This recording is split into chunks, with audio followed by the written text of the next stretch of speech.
So today we're going to begin with the transmission, the oral transmission from Yeshe Lama, beginning on page 81, if you're following along.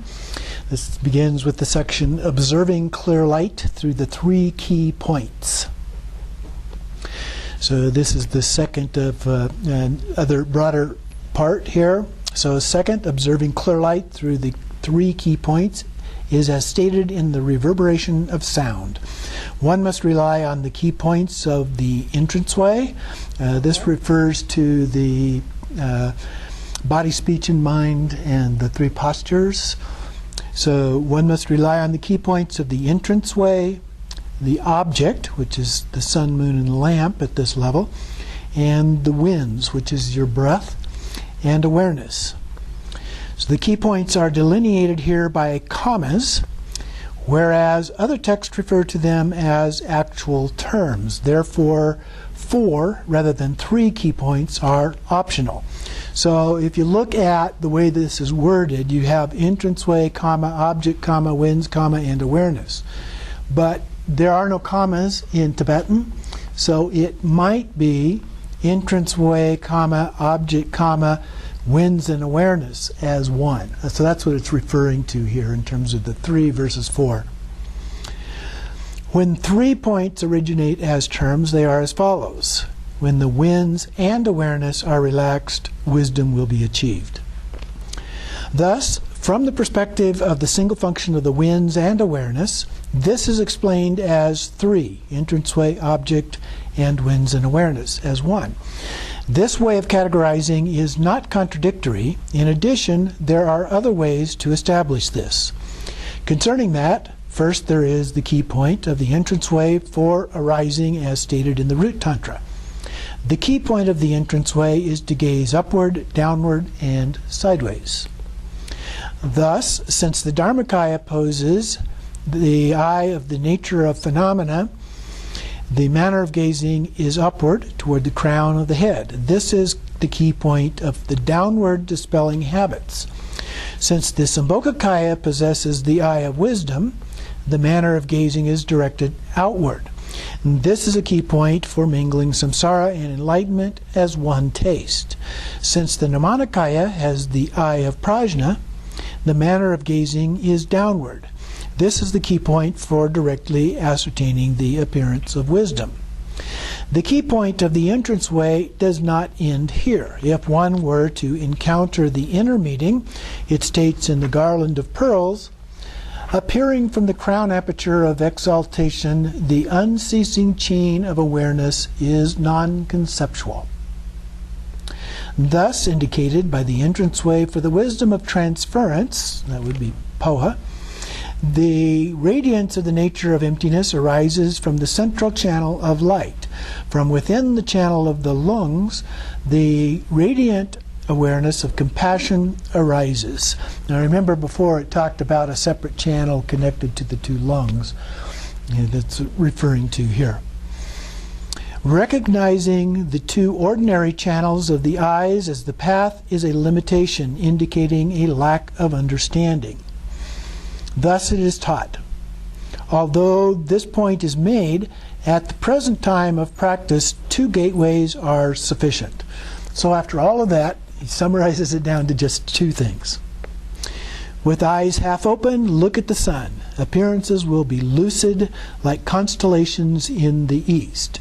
And of course, I reiterate my warning here about the risks involved in looking at the sun. So be careful and only do it for short periods of time. So the key point is, with the eyes half open, direct the gaze to a distance 1 cubit away from the sun. So again, you're not looking directly at the sun, you're looking over a little ways from that.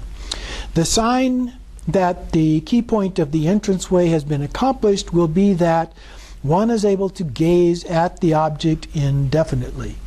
I would say don't do that.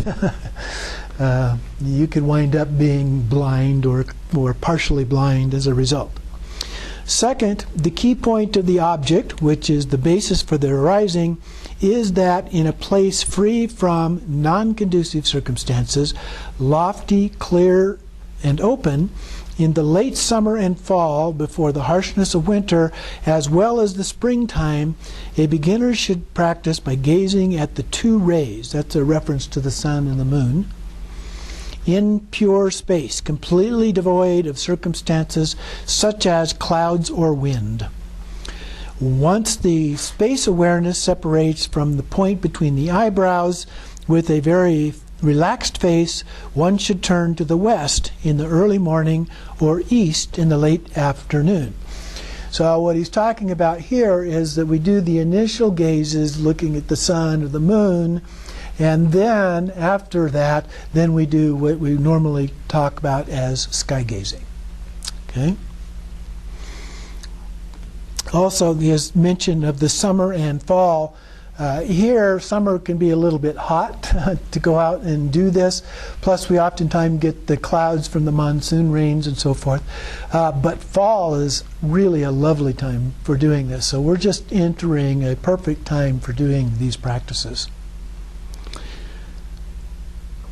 Free from the circumstance of the sense organs, one rests in the water luminosity of the far-reaching lasso. So that is a reference again to the eyes and the connection between the eyes with the Kati channel and all of that. This up above that where he says, once the space awareness separates from the point between the eyebrows, that's a reference to separating from the body. So the vision separates from the body. So it referred to the inner and the outer. And so the inner is within the body, the outer is outside of the body. And so what we're visualizing here from a Buddhist point of view is inside the body being projected outwards. One way to think about that is when we've talked previously about everything being in our mind, you think about what we're perceiving at any particular point in time. So I'm looking across the room here, and there are those nice Tonka paintings over there, and I see them and it looks like they're outside. And from a Western point of view, it's the light coming into my eyes, the eyes going in through the optic nerve and the electrochemical transference of that to parts of my brain, and the appearance of an image. Okay? From a Buddhist point of view, it's just the reverse of that. There's this image in our mind, and that image is being projected as if it is out there. But in reality, it's in our mind. Okay? So we might say it's kind of a combination. Okay, the light comes in, it projects an image, which we then imagine is out there, but it's really in our mind. Okay? So that's what it's referring to. So the separation of the two is to recognize that, okay, it's out there, but it's really in my mind. All right, so then it says at the very bottom, as it states in the clear expanse, there will be lucidity when there is freedom from the three circumstances. Thus, and in the compendium it states, the meaning to be known here is to examine the purity of the sky. Thus, that is why this is taught. For the third, there are two. First, the key point of the winds is that wind is mobile. So, when concepts ride on this as a mount, even the essence of the sagatas can be lured.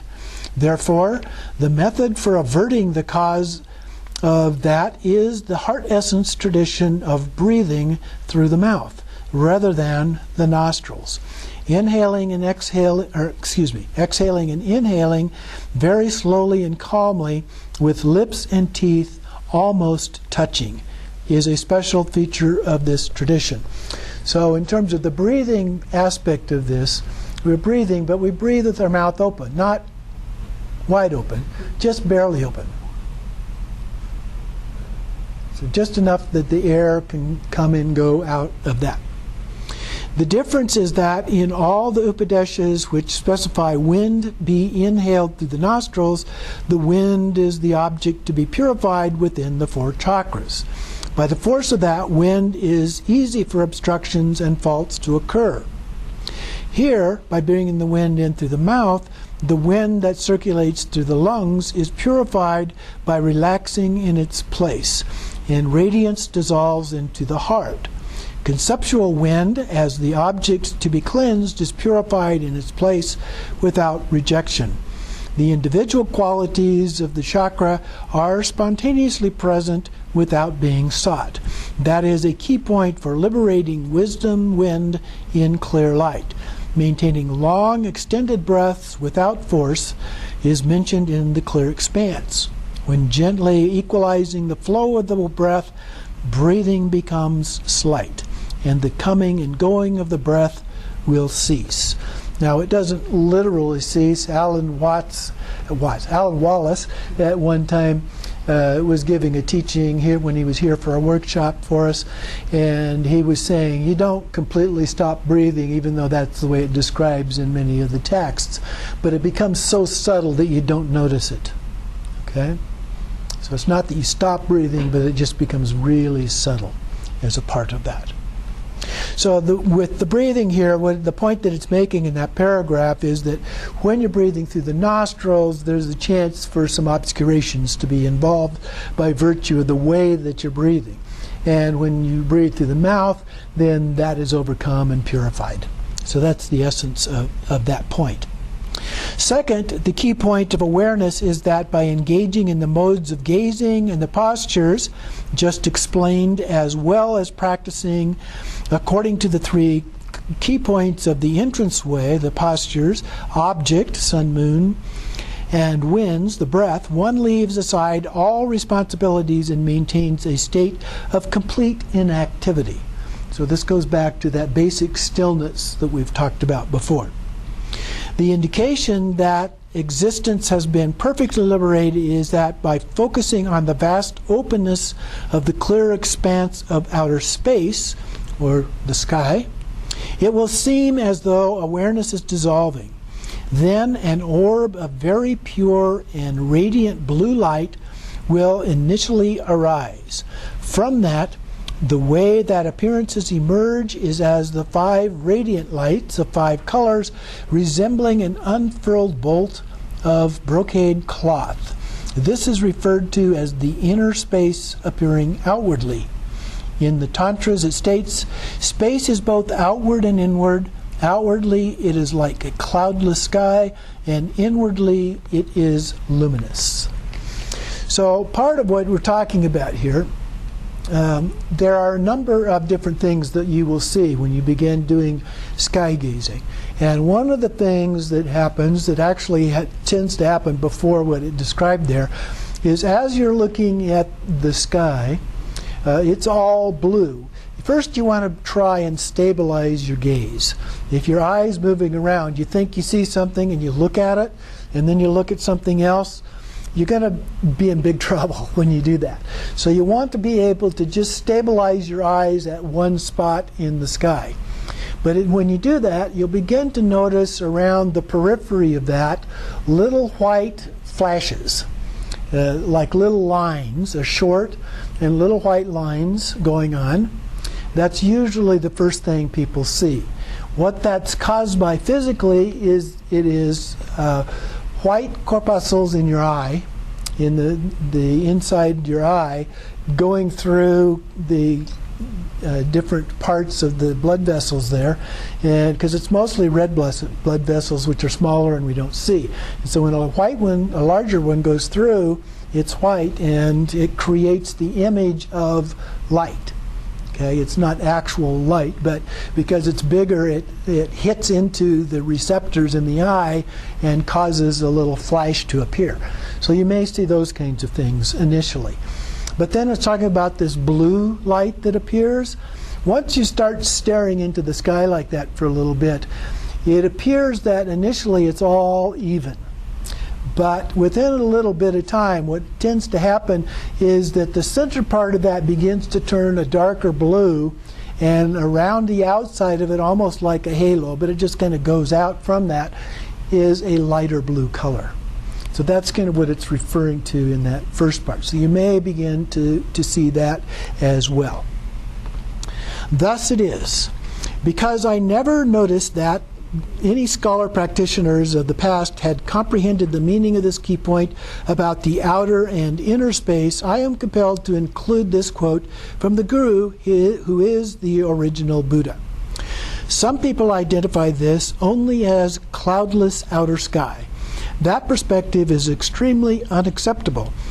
The reason is that there is no connection between the sky and the individual. Whether there is luminosity or not depends on the individual. Here, inner space is the blue radiance that arises externally, called the outer space. So he's saying this is really inside, and we're projecting it outward. Therefore, the sky is merely the avenue for the appearance of the ground, perfectly pure space. And it is not the actual space. Actual space is blue, and that is the inner space.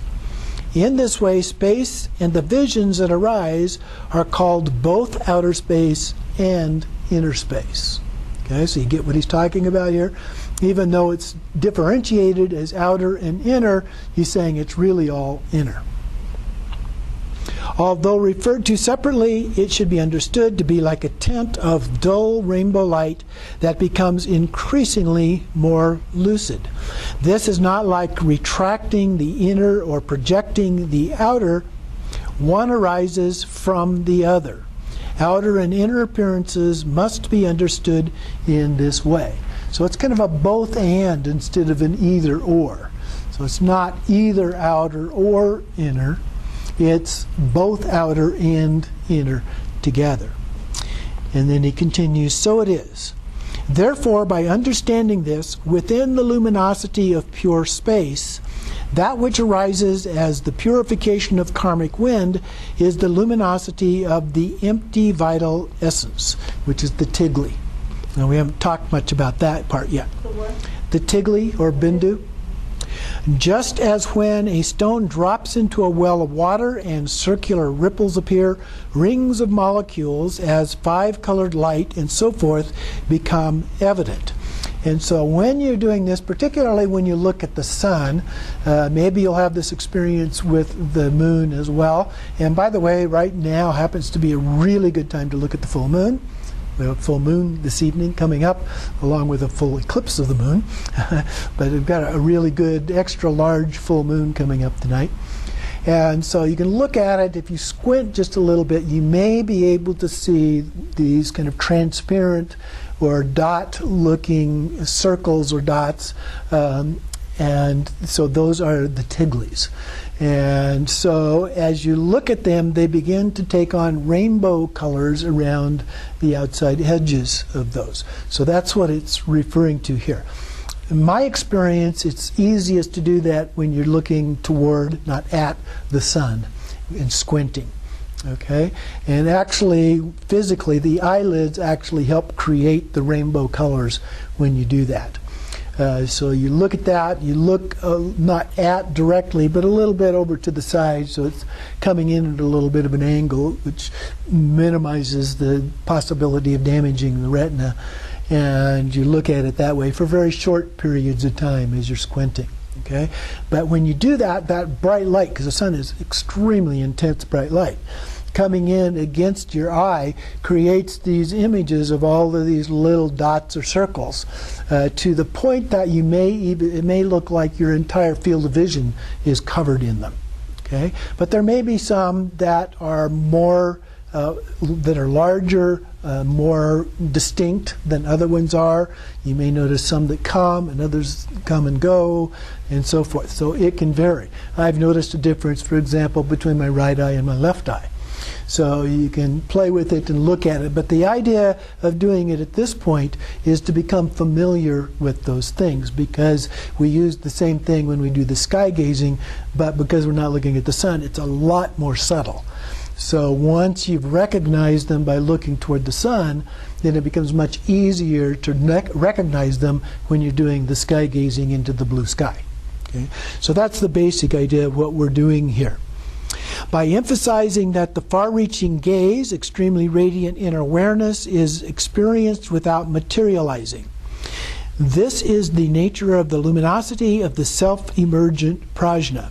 And from that, there is the arising of sharp and rapid prajna that comprehends objects as well as the natural ability to know the meaning of words.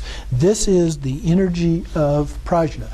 So what is being articulated here is a little bit like we talked about a little bit earlier in the course, that from a Buddhist point of view, what we are seeing out there is the actual Rigpa. It is the actual wisdom. So you're physically seeing that, as opposed to an experience just in your mind. Now the experience is, of course, in your mind, but it's articulated as something you see as opposed to something you think. Okay? So that's an important part of understanding here. Then the awareness of true seeing appears as the Vajra chain of awareness, like a string of fine pearls or a floating golden thread. And so you'll begin to see these linked together, and it begins to look like a necklace, of little pearls or something, kind of chained together in a string. Now it may be a relatively straight string, it may be kind of curled, there may actually be little branches off of it in different directions, but you see them linked together in a chain. This is called the radiance of prajna. It is necessary to recognize that, although there is a single nature, it is distinguished in three ways. If that distinction is not made, then it is as the omniscient one said.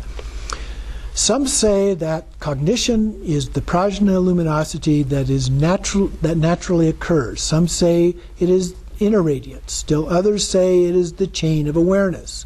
Therefore, they are confused. So those are the three parts, but it's really just one thing. Different labels. And labels always get us in trouble, right? Okay, thus it is taught. The radiance of awareness as the Vajra chain that is seen should be positioned within the enclosure of space and the vital essence, or Tigle.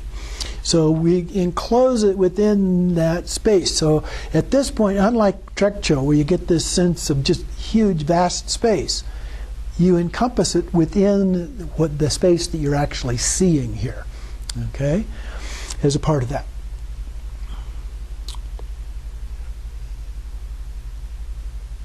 Okay.